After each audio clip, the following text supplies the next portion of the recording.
So the other day at work, I needed to make some water spell sounds, and at the same time, I was playing a whole bunch of Overwatch. This character Wu Yang, who has a bunch of really cool tonal sounding water source stuff in his kit. And I ended up finding this really great sound library called Sonic Water Effects by Sound Ideas. It just had a whole bunch of really great, like tonal, gentle, drippy, wet sounding, watery sounds that made the entire process pretty easy. So here's a few examples of some sounds that I used from that library before I did any processing.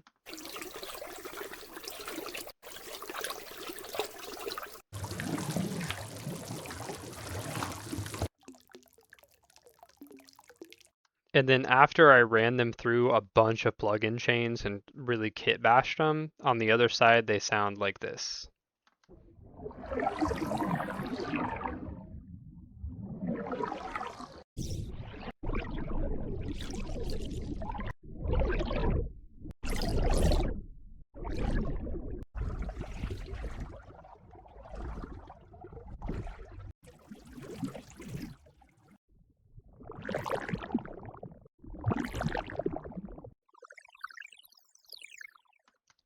And that's sort of how I like to approach things. So I start off with some source material that sounds really good. It helps to already have source material that sounds good and has a lot of sonic quality to it.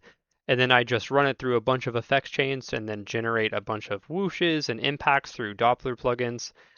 That way, by the time I get to the design phase, it's sort of just lining up the sound. Here's what it sounds like before any plugin chains, and then after.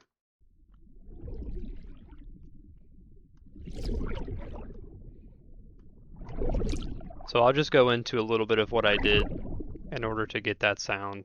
Go through it one by one. So I start off with Bloom, which just adds some tonal quality to the sound. Then M Harmonizer, which just gives it some high end. Then OTT, that brings out more frequencies.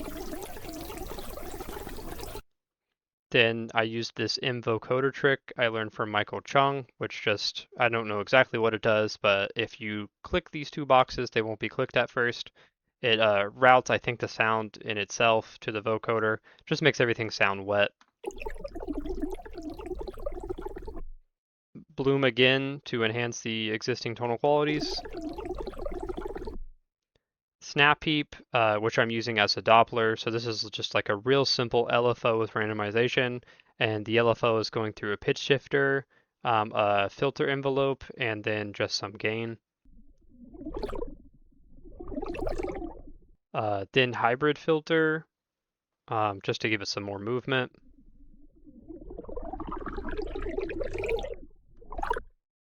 Crystallizer. Then Bloom again just trying to push that tonal.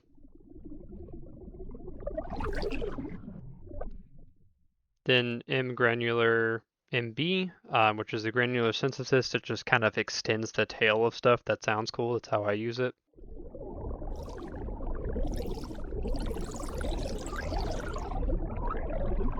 And that's where all the delay is coming from. And then another thing of OT just to bring out all the bands again. And then another instance of Snap Heap. And that's just to sort of clean up the infinite feedback from granular and get it sounding more clean. Moving on, this one. That's before and then after processing.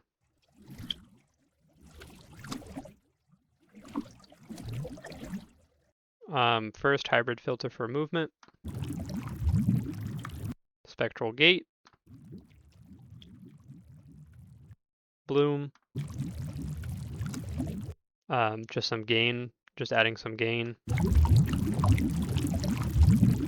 Bloom again.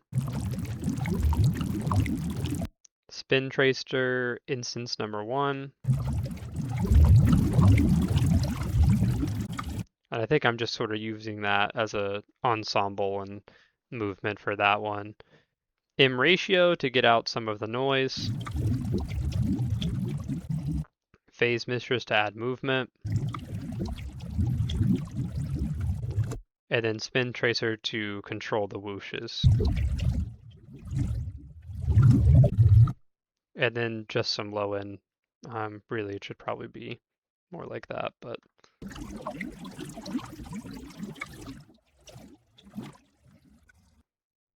this next one I like a whole lot because I found a pretty cool trick. So initially it sounds like this,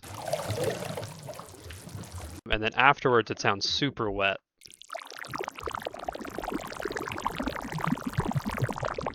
And most of that actually comes from RxD Crackle. So I'll go through the effects chain. Bloom, again, just to bring out some frequencies, get rid of some high end.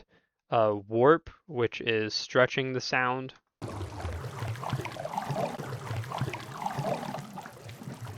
And then decrackle on output crackle only mode. This is like the secret sauce on this sample.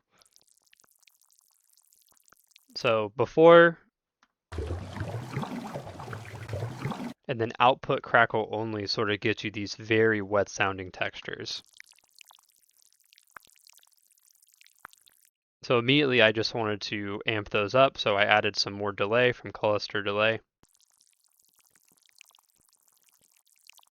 Some EQ to make sure I don't get any of those lower pop sounds and just trying to keep that high end. And then an instance of crystallizer,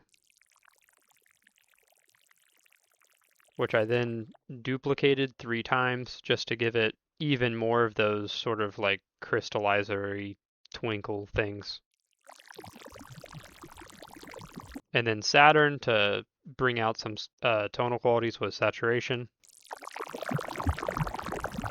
And then finally just sending it through another whoosh plugin with Snap Heap with an addition of like a filter table just like going up and down and a phaser. And without the filter table, so it sounds good without it. Filter table just gives it a little bit more movement, and then just turning it up in gain so it's louder, and then some limiting to make sure we don't clip. All right, and this one before processing sounds like this. And then after, and this one I actually use a XY pad for my whooshes just for variety for my own sake. So after processing,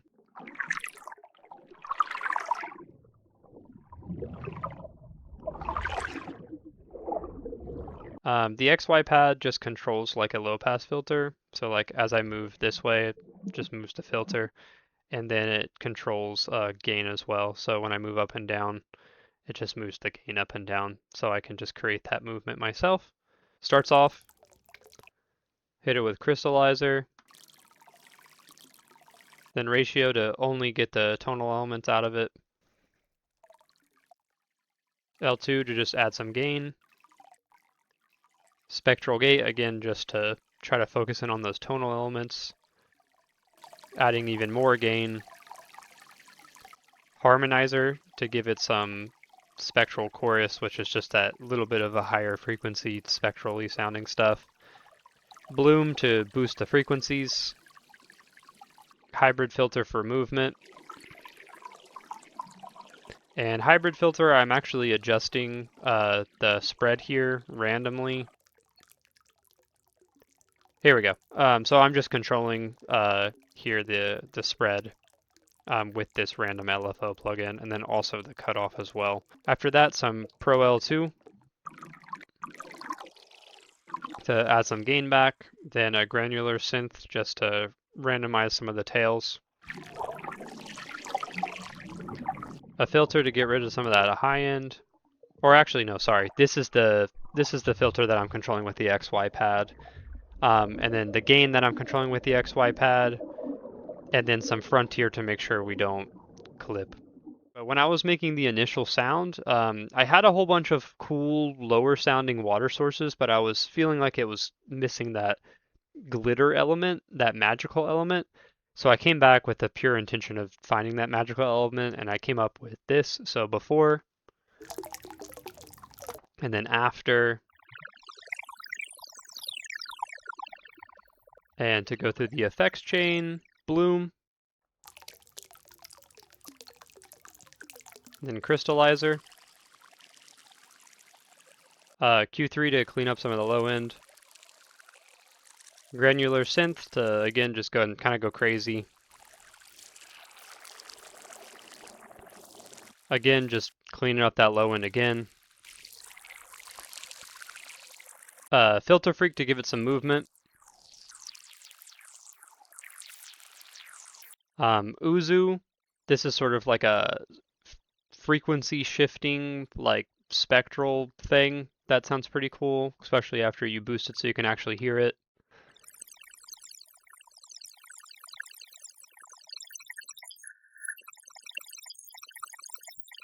Really like this plugin. OTT for some spectral balancing. Soothe 2 to ease some of those high frequencies. Phase Mistress for more movement. Another Phase Mistress for even more movement. L2 to boost the gain for the last time. And then Spin Tracer to play with the sound. So after I got my initial water samples, I wanted to get some like tonal magically stuff. So I took that Uzu plugin that I was using earlier and just focused on only getting magic tonal source out of it. So before it sounds like this, and then after, and that's pretty much all this Uzu plugin. So I did that a few times, trying to get like different textures out of it. And then after that, I just pitched those down because it had some pretty good high frequency content.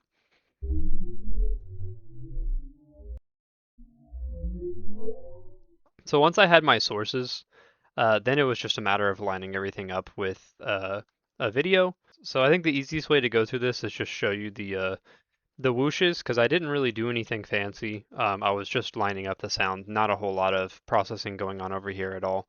So this is just a little starter sound. And it's just 3 of those samples that I got from before. And then the first whoosh sounds like that. This is just like all the water source on its own. And individually.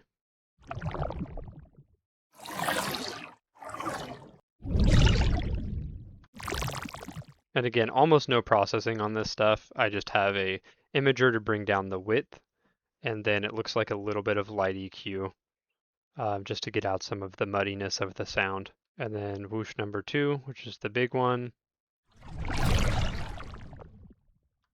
And then individually.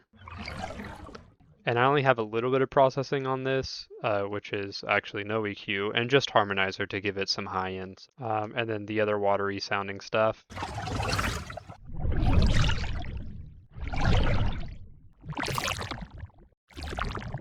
Then the last whoosh.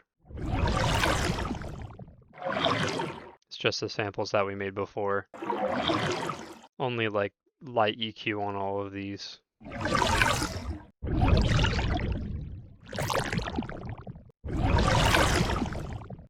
So that's all the water whooshes, and if we just solo the water whooshes by themselves, it sounded like this.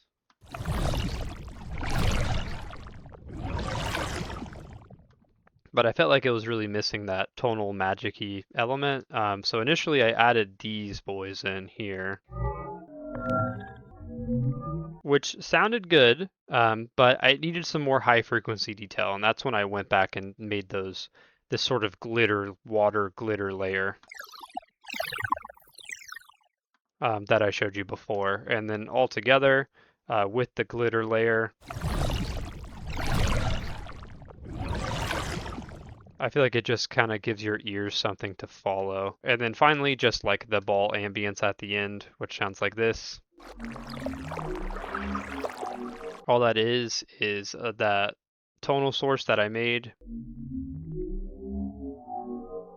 And I believe that's just like the really, really pitched down, just that file, just pitched down a whole lot. And then for these sounds, I just took some of the samples, this is the glitter file, and then some more of the tonally sounding wet sounds, and then I put them through some width, some EQ, and then just a spin tracer profile that has them spinning. because the ball is spinning. So we kind of want to get some of that spinning movement. And then at the end of all that, I wanted to sound extra wet, so I just added in a little bit of that wet file.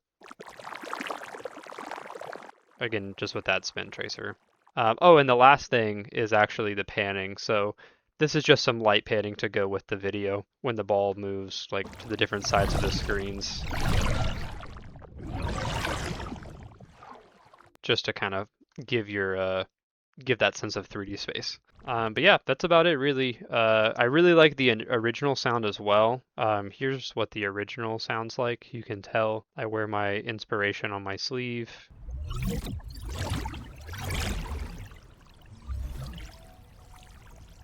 But yeah, that's about it really. It just comes down to having really good source material from the beginning, which is why I really like that Sonic Water FX library, and then just kit bashing it to bring out as much tonal material and movement as you can.